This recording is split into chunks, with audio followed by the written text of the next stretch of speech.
I was accidentally in a family's private WhatsApp group for like 7 months and somehow became emotionally invested. Last year, I randomly got added to a WhatsApp group from an unknown number.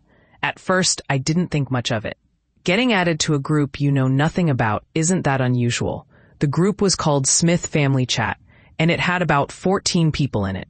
I assumed it was spam and was about to leave, but then I noticed it was just normal people. There was a grandma with a profile picture, an uncle in sunglasses, and someone named Maria Kitchen. It was a family group, and somehow I was now part of someone's bloodline. The conversations weren't dramatic. That's what stuck with me. It was all very ordinary. Hospital visits, birthdays, someone's kid struggling in school, and complaints about rent.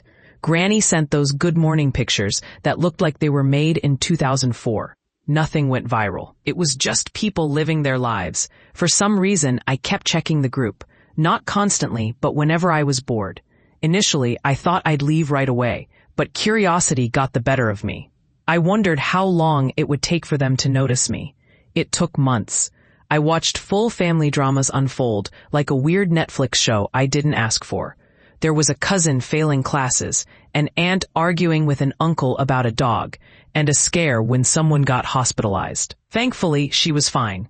There were birthdays, good mornings, and those motivational images with a glittery text.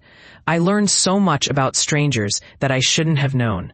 The creepiest part was when they started tagging me as if I was someone they knew.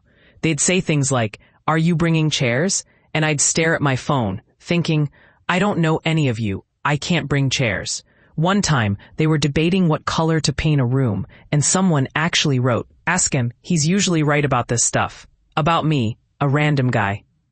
I had somehow become the family consultant in a household I didn't even live in. I never said a word the entire time. I was a total ghost, just observing. It sounds creepy, but it didn't feel like spying. It felt more like I had accidentally fallen into a parallel universe and didn't want to leave because it was so interesting. The funniest part? Nobody ever questioned my presence. Months went by and no one asked, "Hey, why is he never replying?" Or, "Is he even reading this?" Nothing. If they thought I was part of the family, you'd expect at least one person to check in on me. But nope. That messed with my head a bit.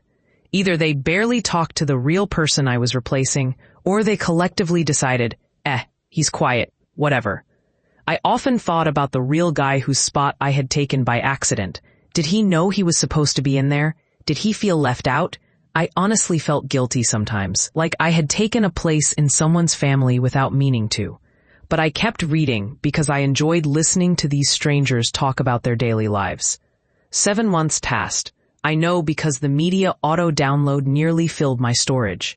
Then one day someone finally asked, "Wait, who is this number?" Suddenly there were 6 messages of who and who added. I panicked, apologized, and claimed it was a wrong number before getting immediately removed. And that was it.